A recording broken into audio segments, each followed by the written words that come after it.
Welcome to Forum 2019, live from Washington, D.C. I'm Ron Painter, CEO for the National Association of Workforce Boards. Thanks for joining us on Facebook, and thank Paul Toomey from Geographic Solutions for joining us great to see you at again. Forum 2019. It's great to see you. Let's talk a little bit about where Geographic Solutions came from and what do you guys do? How did all this start, Paul?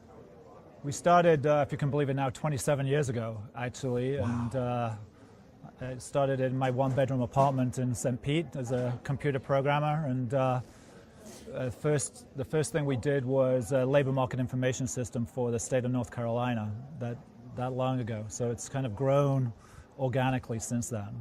So an early focus on data. Yes, on labor market information specifically. So where has that come in the last few years? Well, what's really grown a lot that we've seen in labor market information is what we would call the in-context use of labor market information. That's actually, instead of having your labor market off in a book or on another system, bring it to bear when somebody's really needing it. So for example, when somebody's posting a job as an employer, they want to see right then what is the market for this particular position. So I can show you right there how much you should be posting, so you post in the right range to get talent to the job. So this is part of the work now is looking at what's the assets in that labor pool, how deep is that labor pool? If Right. I'm the employer, how deep is it for the kind of skill sets I'm looking for? Yeah, and if I'm posting a job, I want to make sure that I put it at the right level that I'm going to attract enough people to that particular position. I need to know the labor market at that particular point. Is it something that economic development folks are talking to you about, or is it a tool that economic development uses? Because we've heard over and over that talent is one of the prime considerations for business in staying or moving. Yeah, absolutely. I mean, from an economic development perspective, particularly the ability to be able to show somebody who's looking at positioning their company in a certain location, what talent is available. Show me how many welders do you have in the workforce system right now within 25 miles of my location. I mean, that's a key point for them when they're looking where they're going to place their facility. So you work across a number of states. Right. Are you seeing workforce development folks, professionals in the industry, utilizing the data more, questioning the data, questioning you about, can I get more data? What does data tell me? Because that's part of the conference, right? Yeah, I mean, we see more and more use and understanding, I think, of labor market information from both employers, job seekers, and obviously critically staff, and their ability to allow the job seeker and the employer to make an informed decision. You know, in these tight labor markets, it's just key to understand the labor market more clearly and have that information on hand when you need it, right at that point that you need it. So we are seeing, I think, much more of an understanding of the value of labor market information and making that kind of informed choice. So what are the challenges? You guys are, because I hang out with you guys, I come down to the conference. I appreciate you admitting that. No, it's okay. It's a technical term. It's a than, technical industry term.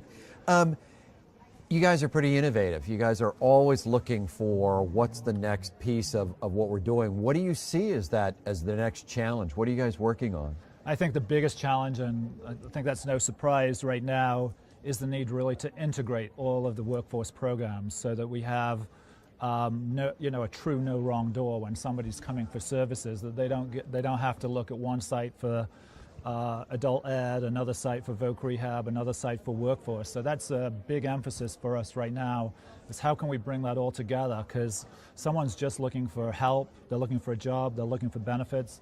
You know, the ability to bring that all into one place. And I think where we've seen already some real advances in that is the ability to integrate the unemployment benefit side into the workforce system. I mean, when you go to file a claim for UI, you should be able to immediately be told, look, there are some jobs out there for you, as opposed to this is how much you're going to get and how quickly we'll get you a check. Tuning it more into a re-employment system versus an unemployment system, I think, is key. I think in the next few years, I can see that hopefully all UI systems will be closely integrated with the workforce system. Do you see that as a challenge because many of these systems are what they tell me are legacy systems. Right. They've been around a long time. Do you see that as a challenge that for us to really tackle, to get to the point where data becomes something we use constantly?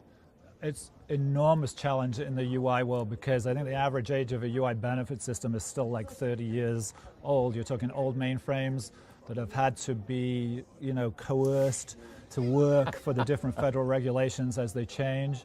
And so the biggest challenge in a UI implementation is the data conversion by far.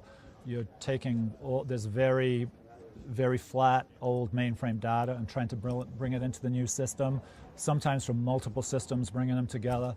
It's a huge challenge, and UI is so data driven, and it can be unique combinations of business rules.